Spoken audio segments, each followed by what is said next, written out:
New NBC News reporting reveals Kamala Harris holds the record for the worst vice presidential rating in NBC polling history at a net negative 17 points. Yikes. Harris spoke last week at a 2024 campaign event for abortion access. Let's watch some of her speech. But let's always take a moment to also see what we have achieved thus far, while we clearly see the moment that we are presently in. So,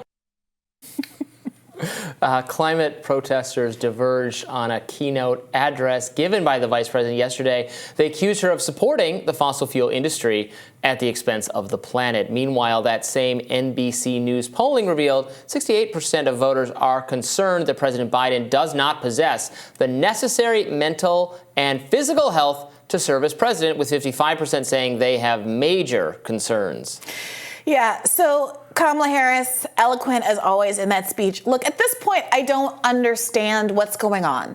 Is it that she has a speechwriter who hates her? Is it that she genuinely thinks those kinds of circular rifts? We're all here to be here together. And it's important while we're together to acknowledge the togetherness of us being as an ensemble in this room. And when we're in this room, we're of the room, in the room together. Who is telling her that that is a meaningful way to communicate with people? It seems like she does it right. When it's not just off the cuff. She's reading prepared remarks. So this is what I'm saying. Like, either someone's imagine her going through the scripts they've written for her and going, "This is brilliant. Oh, more of this." Oh, my favorite tautology. Yeah, it's wild. So there either is someone with very, very poor judgment on her staff or someone who hates her on her staff, and I don't know which is worse. Is it you? I've been moonlighting. It's that meme when Fred removing the mask. It was Briahna Joy Gray all along. I was once doing my Kamala impression at a dinner, and people were so impressed by it that it could just be that it's me. I'm writing them. But I mean, so that aside, obviously, substantively, I think the environmental protesters point to how much discontent there is with the Biden administration.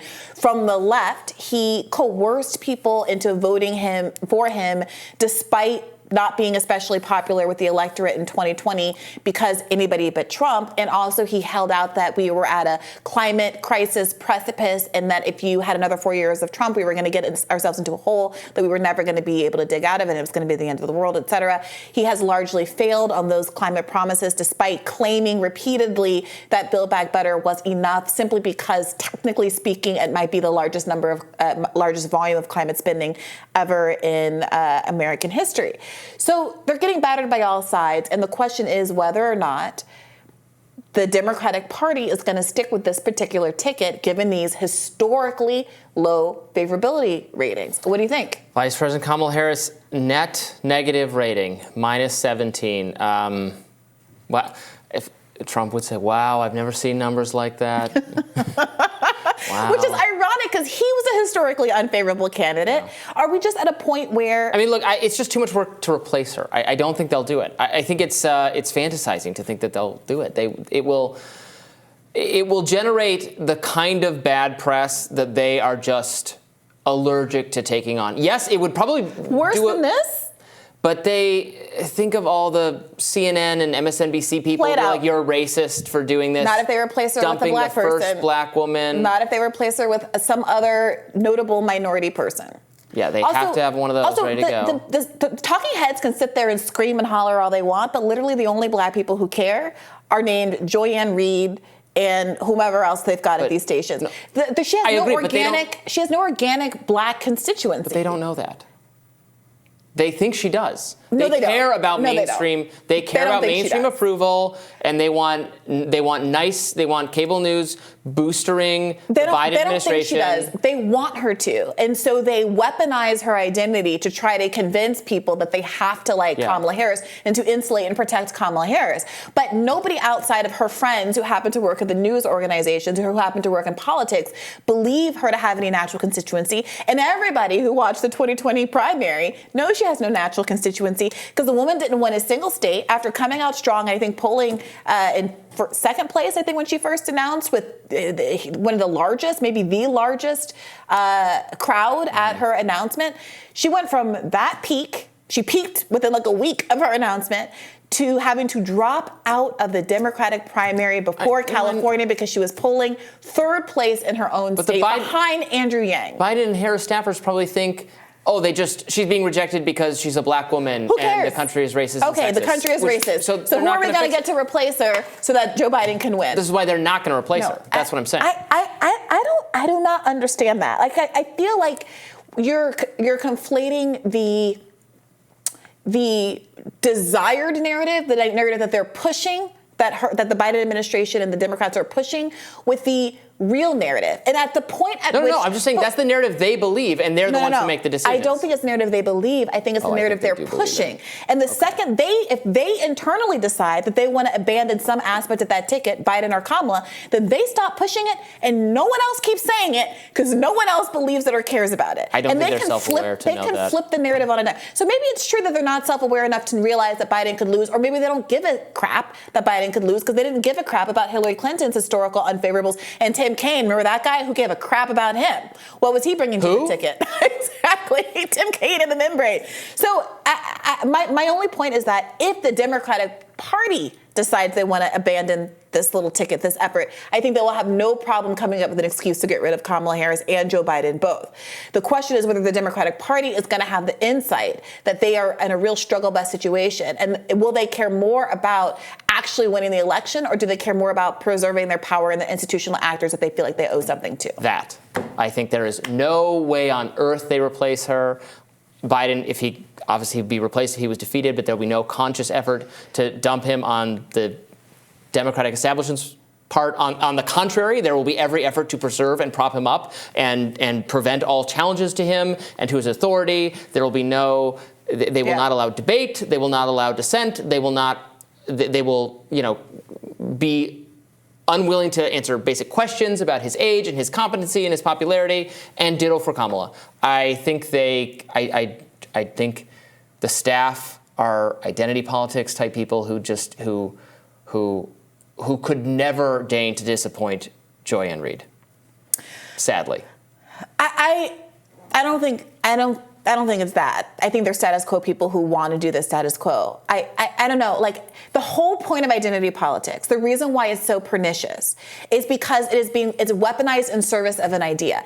These people, nobody has a sincere commitment to any of this stuff. Democrats aren't like warm, fuzzy, deeply caring about black people. They don't think that Kamala Harris being in the White House is uplifting the interests of black people and South Asians all across America. They just sat down with Modi and half of the Democratic Party said glowing things about this guy like he's a free speech hero who doesn't have a huge Islamophobia problem in his own country. This is not a Democratic Party who gives a crap substantively. They're only using it to serve their purposes. And the second that Kamala Harris stops serving their purposes, they'll drop it like a hot potato, just like they've dropped the interests of black people historically, repeatedly over American history. Any electoral interest or goal.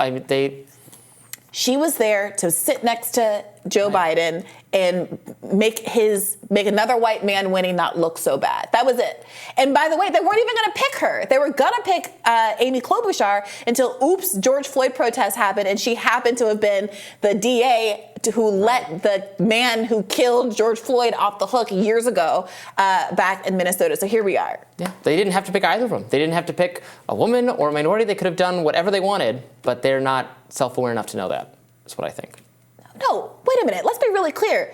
They didn't pick Joe Biden was the nominee. So this idea that like the most important thing ever is identity politics is betrayed by the fact that they picked a white guy who's been in Congress since he was 39 years old. No, and in fact, I wish we could roll this clip. We're not going to have time to pull it up.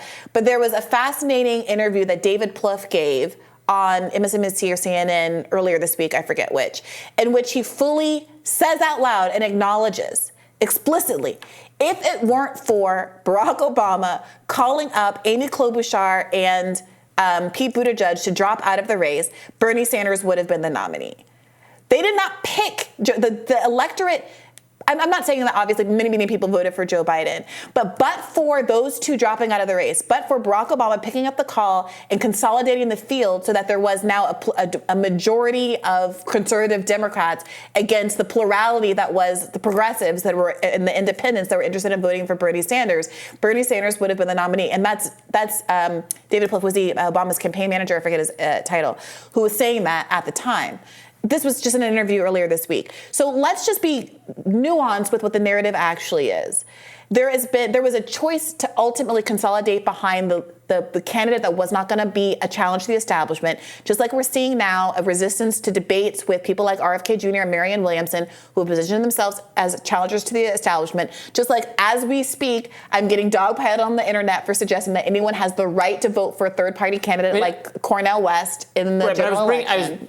I was bringing that up to show that I don't think the voters care very much about the race and gender of the candidate. So you bringing up that Bernie would have won isn't actually going against what I was saying. No, he's I'm saying that I'm agreeing with you. Yeah. I'm agreeing with you that the Democratic, nobody cares about that stuff, but the Democratic Party uses it as a gloss to justify their agenda. I mean, the irony is, I hosted an event with Norm Finkelstein last night, who is a strident critic of identity politics. And he has this critique, and I have mine of identity politics, but where we differ is that I want to be very, very clear. No one should buy into the idea that anyone sincerely cares about the identities of the people that they're talking about when they weaponize identities in the way that they do. Just like the Southern strategy and conservatives historically doing white identity politics, they're not sincerely invested in the well-being of poor working class whites. They don't give a crap, but they're going to stoke racism and fears and say, this is your country and rah, rah, rah, to make them vote for them.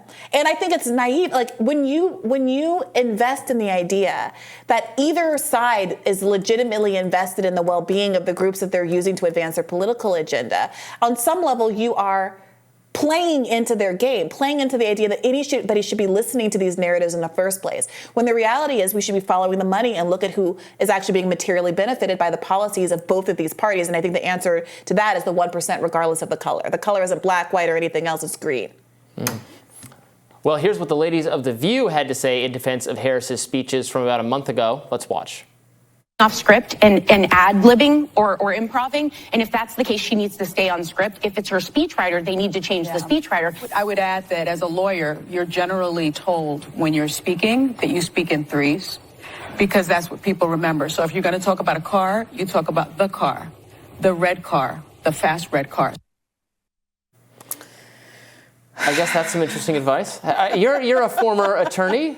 What's going on with the red car? That's her justification for how the Kamala fast red Harris car? I already forget it. I guess. Kamala Harris has been getting criticism for the redundancy in her speeches, and not just the redundancy, the vacuousness of it. She never says anything. The vacuous redundancy of her speeches. 3 things. You're doing it right now. The point is, like, you can sit here, and I've said this to other people who I really like in politics, when things aren't going their way. You can argue that it's not fair that things are going your way. You can argue that the critique that you're getting is unfair, that it's because of sexism or racism or whatever. But at the end of the day, you have to respond to the reality. And now 3 years into this presidency, 2.5 years into this presidency, whatever it's been, Kamala Harris has historically low favorability ratings.